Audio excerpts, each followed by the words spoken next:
한국교회 주요 교단이 이단으로 규정한 만민중앙교회 이재록 씨가 대법원 판결에서도 16년형을 확정받았습니다.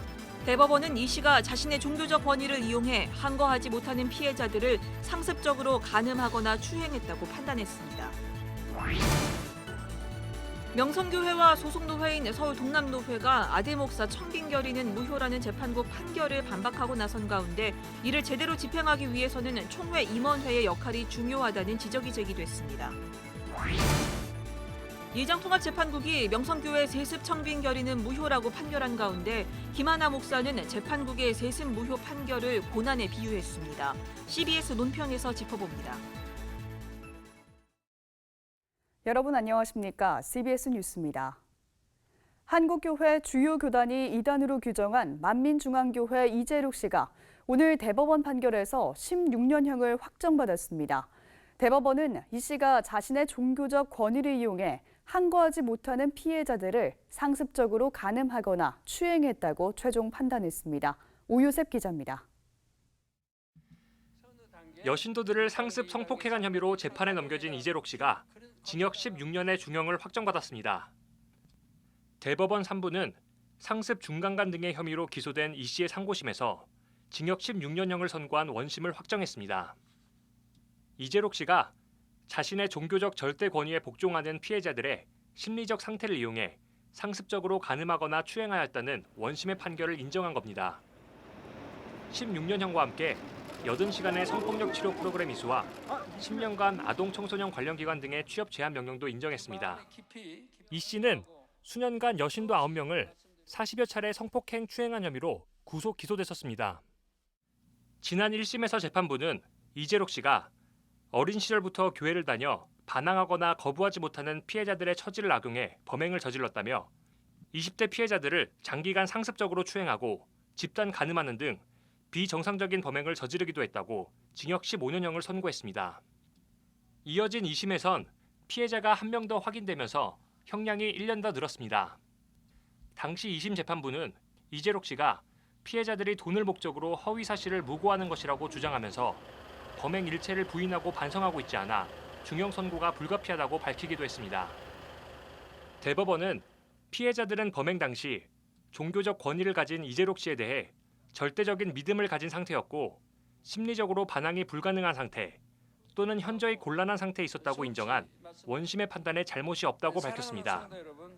한편 예수교 대한성결교회 소속이었던 이재록 씨는 지난 1990년 교단에서 이단으로 규정되자 교단을 탈퇴했으며 예장통합총회와 합신총회에서도 각각 1999년과 2000년에 이단으로 규정받았습니다. CBS 뉴스 오요셉입니다. 명성교회와 소속노회인 서울 동남노회가 재판국 판결을 반박하는 가운데 이를 제대로 집행해야 한다는 지적이 나오고 있습니다. 총회 임원회의 역할이 다시 주목되고 있습니다. 천수연 기자입니다. 명성교회 김하나 목사 청빙결의가 세습방지법에 따라 무효라는 판결이 나왔지만 명성교회와 서울 동남노회는 오히려 김하나 목사 체제를 유지하겠다는 입장을 밝혔습니다. 사실상 법 자체를 정면으로 부정하는 모양새입니다. 이번에 냈던 재판국 판결은 예장통합교단에서 지금까지 이어왔던 세습 금지에 대한 역사적 맥락 가운데 내려진 판결이에요. 지금까지 예장통합교단에서 이어왔던 총대들의 여러 결의들과 그리고 여러 가지 법적인 절차들을 무시하고 있다라고 하는 처사인 거죠. 명성교회 측의 반응에 우려의 시선도 나오고 있습니다. 판결에 따라 명성교회는 새로운 청빙 절차를 밟아야 하지만 재판국 판결에 강제력이 없다 보니 교회와 노회가 지금처럼 판결을 무시한 채 아무런 행동을 하지 않아도 이를 강제할 마땅한 수단이 없습니다. 이 때문에 판결의 신속한 이행을 촉구하는 목소리가 높아지고 있습니다. 통합총회 임원회의 역할이 다시 주목되는 겁니다. 통합총회 헌법에 따르면 판결의 집행은 재판국이 속한 7위 회장이 확정 판결 후 30일 이내에 하도록 돼 있습니다. 명성교회 목회 세습에 대한 재판은 통합총회 재판국이 맡았기 때문에 통합총회장이 판결을 집행해야 합니다. 이런 식으로 막무가내가 되니까 판결이 판결로서의 효과를 지니려면 총회임원회가 집행을 해줘야 됩니다. 그러니까 노 회장으로 하여금 그 건에 대해 처리해라라고 하는 지시사항이 떨어집니다. 기독법률가회도 이번 판결의 취지에 따라 총회 임원회가 후속 조치를 신속하게 취해 잘못된 것을 바로잡아 나가야 한다고 강조했습니다. 그러나 총회장의 집행 지시 역시 해당 교회와 노회가 이행하지 않을 수 있습니다. 이럴 경우 이들에 대해 소송으로 징계를 요구할 수 있을 뿐입니다. 판결이 치리해서 났음에도 불구하고 그게 진행되지 않는다고 하는 것은 그런 어떤 치리회의 자정 능력, 구성원들이 하나하나 모아진 어떤 그 종교단체의 자정 능력이 상실되어 있다. 세습방지법이 살아있다는 예장 통합총회에서 이번 재판국은 법에 따라 판결을 내렸습니다. 그리고 판결에 따른 집행을 앞두고 교회와 노회, 총회의 자정 능력이 본격적인 시험대에 올랐습니다. CBS 뉴스 천수연입니다. 기독교 대한감리회는 오늘 전명구 감독회장 직무정지 결정 이후 첫 총회 실행 부위원회를 열어서 감독회장 직무대행 선출에 관한 의견을 나누고 오는 20일 오전에 직무대행 선거를 실시하기로 결의했습니다. 감리교 총회 실행 부위원회에선 감독회장 직무대행 선출 방식 등을 놓고 후보 검증 필요성 등에 관한 논의가 있었지만 교단 헌법인 교리와 장정이 명시한 범위 안에서만 직무대행 선거를 진행해야 한다는 데 뜻이 모아졌습니다. 감리교 교리와 장정은 감독회장 직무대행 선출 시 감독을 지낸 현직 목사 중에 선출한다는 점만 명시하고 있습니다. 총회 실행 부위원들은 직무대행 후보군에 속하는 31명의 명단을 확인하고 각 후보에 대한 궁금한 사항은 회원 개인이 교단 본부에 직접 문의해 파악하고 외부에는 공개하지 않기로 했습니다.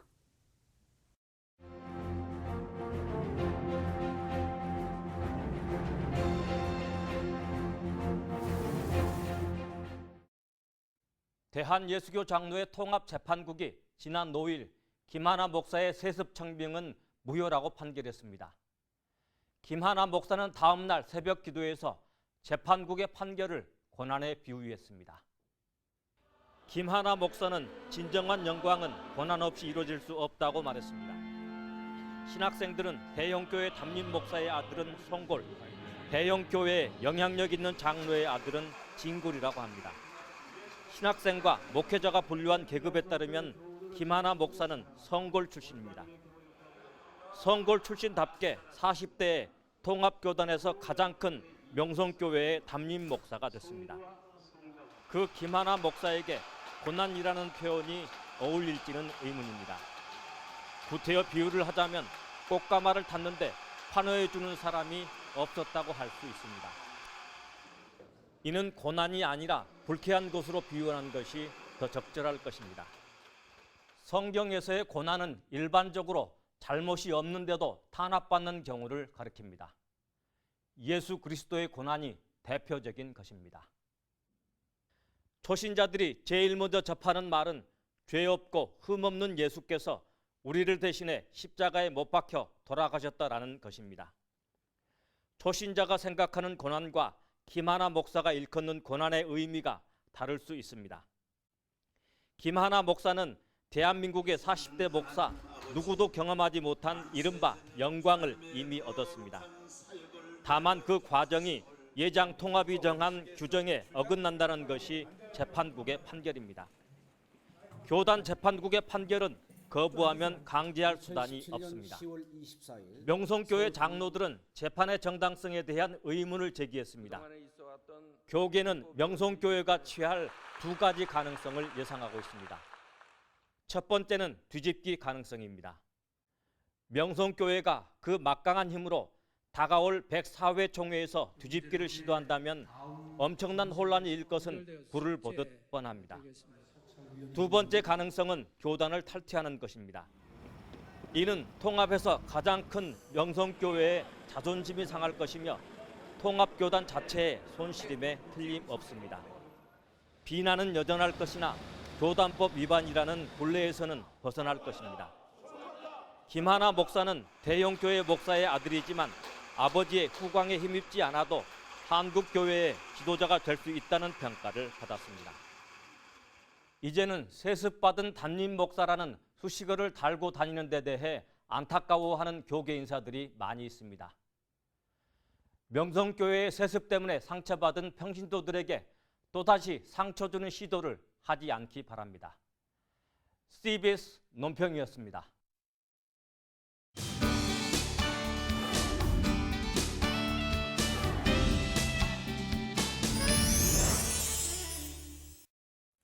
사람의 본능으로부터 나오는 춤은 누구나 즐길 수 있는 대중적인 문화예술입니다.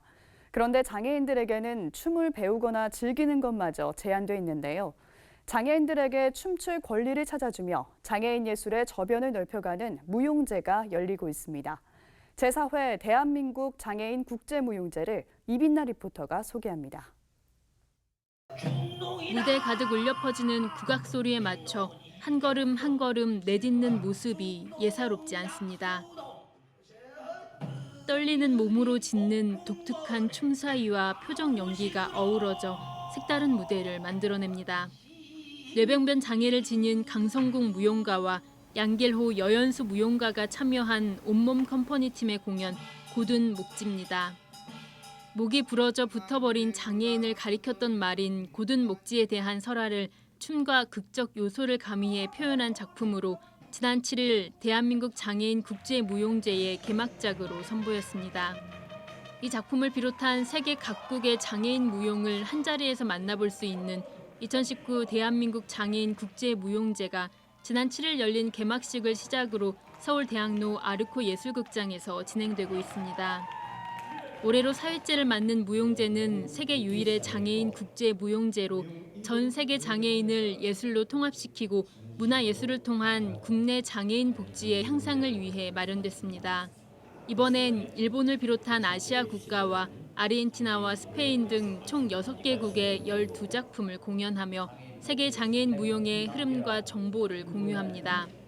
창설 첫 해부터 대회장을 맡고 있는 손봉호 장로는 가장 높은 수준의 장애인 복지는 예술 관련 복지라며 국내 장애인 예술 가운데 특히 뒤떨어져 있는 무용 분야의 발전을 위해 행사를 마련했다고 설명했습니다. 우리나라의 장애인 예술 가운데 음악, 미술은 꽤 괜찮습니다. 그런데 무용은 아주 뒤떨어져 있습니다.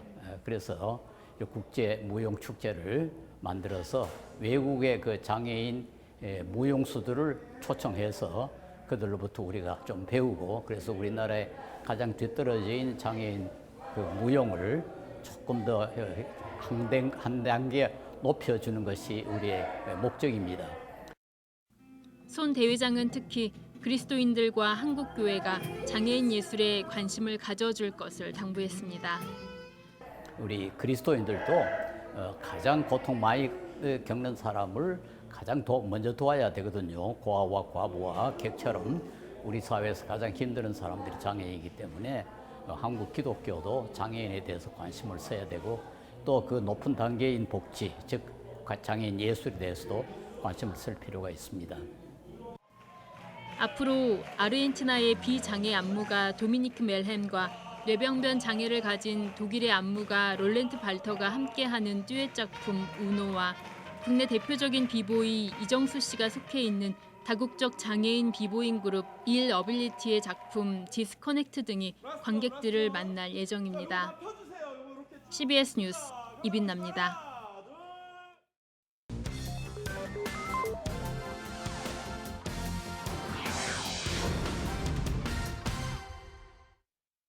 이어서 간추린 지역 교계 소식입니다. 방학 중인 청년들을 대상으로 각 교회의 여름 캠프가 활발하게 진행 중입니다. 대전과 충남 SC 전국 기독학생 면료회 여름 캠프 소식부터 전해드립니다. 대전 충남 SC 전국 기독학생 면료회가 지역 청소년과 청년들을 대상으로 여름 수련회를 개최했습니다. 부위원장 조상용 목사는 하나님이 우리에게 복을 예비하시고 기다린다는 사실을 잊지 말자고 말했습니다. 이번에 오는 학생들이 이번 수련회를 통해서 철저하게 무장이 돼서 다음 세대를 끌고 갈 수 있는 우리의 후손들이 됐으면 참 좋겠습니다. 올해 수련회는 특강과 찬양 콘서트, 영성 집회 등 영적 성장과 회복을 위한 프로그램으로 꾸렸습니다. 7번 국도를 따라 선교 활동을 해온 7번 국도 선교회의 여름 캠프와 부산, 울산, 경남 청년들의 여름 캠프 소식도 전해드립니다. 강원 동해안에서 포항, 부산까지 7번 국도를 따라 선교 활동을 펼치고 있는 7번 국도 선교회가 영동 지역 하계 캠프를 열었습니다. 이번 선교 캠프에는 중고등부와 청년 대학생을 대상으로 자신의 삶을 돌아보고 영적으로 재무장하는 시간을 가졌습니다. 부산, 울산, 경남 청년연합수련회 헝거포갓이 수련회를 개최했습니다. 이번 수련회에선 4명의 강사들이 나서 말씀과 특강, 고민을 나누는 시간을 가졌습니다. 안진선 목사는 악행에 동조하지 말고 빛의 자녀로 행하는 모두가 되고 기회를 사는 우리가 되어야 한다고 강조했습니다. 원주 중부교회는 주여 새롭게 하소서라는 주제로 말씀과 기도 축제를 열었습니다. 원주 중부교회가 2019 제17차 말씀과 기도 축제를 주여 새롭게 하소서라는 주제로 3일간 개최했습니다. 이번 집회는 김관선 목사가 강사로 나서 창세기 강해 말씀을 통해 정직함과 성결함으로 하나님을 내 편으로 만드는 것이 진정한 성공이고 경쟁력이라고 강조했습니다.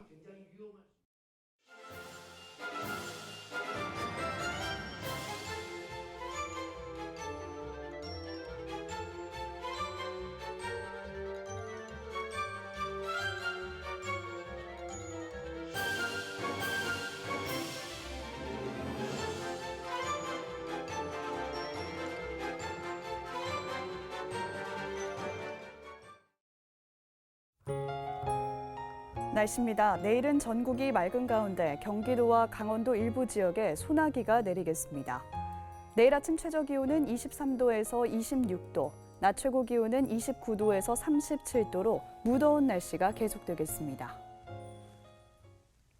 이상으로 뉴스를 마칩니다. 시청해주신 여러분 고맙습니다.